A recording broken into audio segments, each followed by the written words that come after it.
There was no fever, there was no other associated symptoms, just the ngalay or the manhid, the numbness.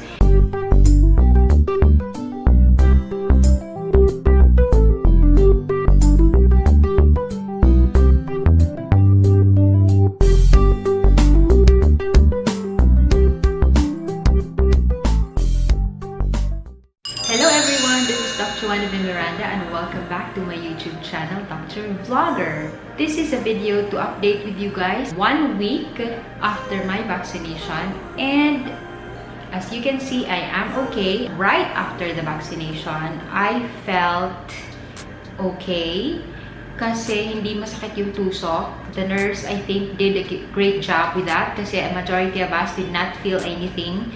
Or perhaps, manhid na talaga kami sa mga tusok-tusok. So, it didn't really feel masakit. If you notice, my previous video, a few minutes after, okay pa ako. I was even like boasting to people na, it's not that masakit, hindi masakit, ganun. My other colleagues said, masakit din, may konting pain, ganyan, and mabigat. However, mga after like 1 or 2 hours post-vaccination, yun na. I started to feel the injection pain site. Dito muna yon. Ngalay. Ngalay was the perfect term to describe the pain. Manhid, ngalay. But I can still work because I had work during that time when I got vaccinated. So I still was able to function. As the day went by, na-notice ko talaga, medyo mabigat na din siya. Tapos parang nag-radiate na siya at the back. Parang sa may trapezius muscle na yata yun. Talagang ngalay siya.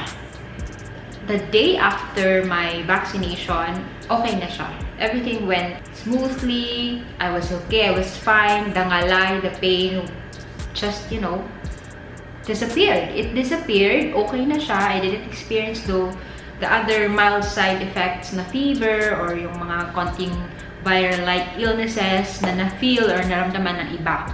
So yeah, and 1 week post-vaccination, here I am making this video and updating you guys. So let's just see and wait for the supply of the vaccines for our second doses of the SINOVAC. Yes, pala, I mentioned that in my previous video. We had the SINOVAC vaccines. However, right now, we're also giving the AstraZeneca. Dalawa na silang vaccines that are available in our country. And yes, I advise you all, especially when you don't have any contraindications, to get vaccinated. A subscriber emailed me. Her name is Sophia, and she is a college student of St. Scholastica College. And I heard of that school, of course. All-girls siya, I know. She emailed me and I was quite surprised that she did. Kasi nakita niya lang daw yung videos ko, and their group wanted to interview a doctor, someone who has knowledge, especially regarding COVID-19 vaccines, someone they can ask about these vaccines and about COVID-19. At first, I was hesitant. I think because I'm not a great speaker, I studied about COVID-19 vaccines as an internist. It is part of my profession to know about vaccination. Just like what I've said, an internist is also in charge of the prevention of diseases and illnesses as much as diagnosing and treating them. So vaccination is a massive part of prevention of diseases, and I really should know about it. Part of me wanted it, and part of me was hesitant because it really takes a lot of responsibility speaking to these, younger generations. They are of age, of course. They can think and they can process everything, but syempre, it takes a lot of responsibility. They really wanted to know more about this vaccine. So when I asked advice from my friends or from my family, they said, go for it. It's really just a simple talk and simple interview by students, but because they are students, for me, it's really a big deal kasi big responsibility nga siya. Whatever you release and whatever you give it, the information that you give, it will really affect them as well. So yeah, I did the interview, and then I don't want to share clips from the interview. Of course, it was recorded. They're going to present it in class. I can share some of the questions that they did so that I can also share what I know about these vaccines. And yeah, so here we go. Of course, one question that they ask is, what do you think is the best vaccine that will arrive in the country? So, basically, I just said the best vaccine is what is available to us right now. And at that time, only SINOVAC was available at our country. And actually, this interview was done like a day after the SINOVAC vaccination was done or was started. This is a pandemic. This is not just your regular na may illnesses, diseases na pwede tayong, okay, mamaya na yan. Okay na, ma-schedule na lang natin. Because we're going through a pandemic. And these vaccines have been approved by the DOH, by the FDA. And as long as they are approved, okay na sa akin yun. I don't want na magmarunong naman na, ay, hindi, kahit approve yan ng maraming doktor or, ay, hindi yan pwede, ganyan. I don't want to add to the problem. I really want to contribute to the solution. The earlier, the better that we start the vaccination drive. Medyo nahuli na nga tayo, di ba? Because we'll never know. This vaccination may continue. Like, hindi natin alam, magiging yearly siya. Or after 6 months, kailangan pa din pala ng booster. We really have to accept that we are already part of the clinical trials. Kasi phase 3 pa lang itong clinical trials ng lahat ng vaccines. And the whole world that are vaccinated, part na tayo ng clinical trials. And we are already subjects. And we have to move forward to know if this really works. And like what I've said, the future generation will benefit from this and have kids, have children. And sila lang din naman yung inisip ko na, okay, let's start this, let's get this on with. Ma-modify nila yung vaccines, maging better vaccines na in the future. Kailangan pa rin pala natin ng booster. Next year, kailangan pa rin pala natin mag-vaccine. And we will know. Kung hindi natin simulan, wala. Tatagalan tayo na ganito. So, walang mangyayari po sa atin. The best vaccine is what is available right now para masimulan na natin yung vaccination drive ng ating country. What do you think of the priority list of the government? Do you agree with it? Yes, of course I agree with it. I really don't have any reason to disagree with the priority list of the government. I believe that this priority list is also being used by all the countries, if not all, then almost all of the countries in the world. So it's reasonable enough to really, of course, prioritize healthcare workers because we know that we are the high-risk individuals exposed, sa COVID-19. I think naging issue lang siya because this is not just in our country, pero sa iba din na bansa because I've also read na may mga reklamo, complaints. Nauuna yung kahit hindi healthcare workers, na frontline workers, nauuna silang mabakunahan. I'm not going to really react or, mag-violent reaction about that kasi if they are willing to be vaccinated, then go.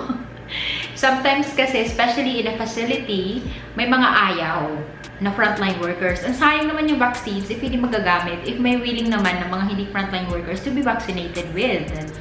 But, sana, like what we've been promoting, all healthcare workers unite and get vaccinated. In other countries such as Brazil, Turkey, and Indonesia, SINOVAC vaccine is proven to have an efficacy rate of at least higher than 50%.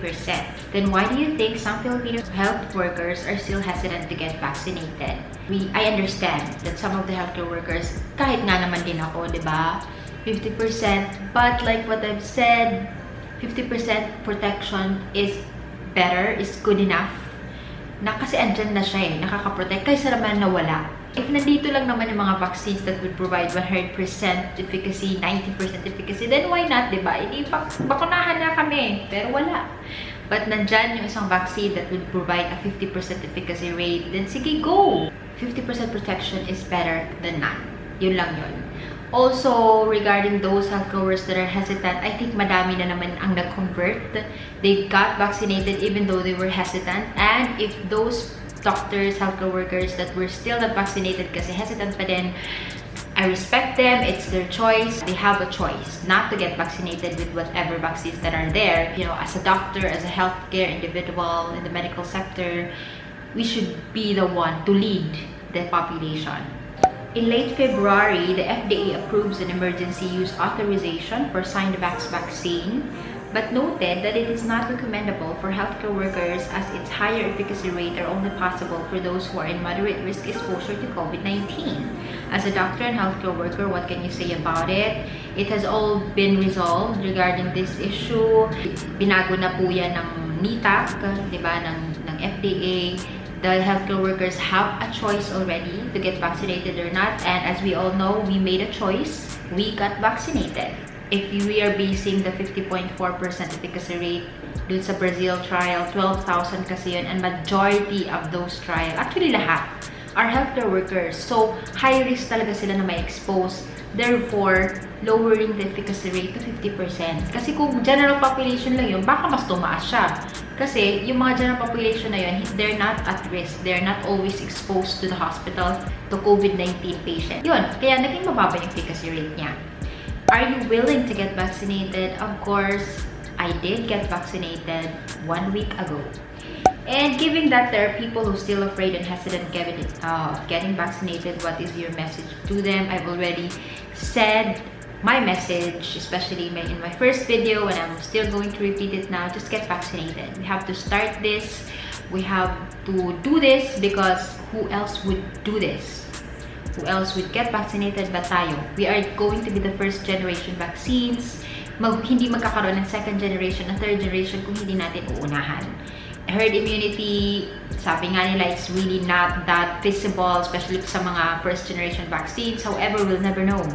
We're even planning to test ourselves after the second dose. But of course, the DOH will release the proper recommendations after the second dose kung paano natin matest yung mga sarili natin. We'll just act from there.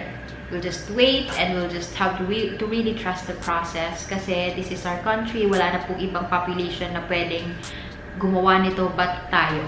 So there you have it, guys. I just shared with you some of the questions that the students of St. Scholastica's College provided me with, and I was so happy sharing my knowledge and what I know to the students. They're so cute. If you're going to look at the pictures, they're just so, alam mo yung, oh my gosh, parang na-reminisce ko yung time din, na age nila, na alam mo, ang dami mong curious ka, ang dami mong tanong, ang dami nilang tanong. Actually, ang dami nilang follow-up na tanong sa every question that they gave me, ang dami nilang, and I was so happy because they're listening and they're very curious. What we are doing now will massively or will greatly affect them kasi sila yung future. I'm quite proud of our city because we have this. Paranaque VIP vaccination information passbook. And may QR code siya. Feeling VIP. Sabi ko nga, at least sa vaccination card VIP, kahit sa work, api. I'm just happy na may ganito. Parang innovative move of the LGU of Paranaque, and thank you for this. And yeah, nakasulat yung vaccination. So there you have it, guys. That's it for today's video. I hope you like and share this video. Subscribe to my channel and click on that notification bell to be updated with my latest uploads. And shout out to all the doctors and other healthcare workers. You're doing a great job. Let's continue fighting. Ang dami na naman ng cases. Hi, wear your mask properly, facial properly, hand washing, alcohol, lahat na lang ng safety protocols. Let's follow them and see you in my next video. Bye-bye!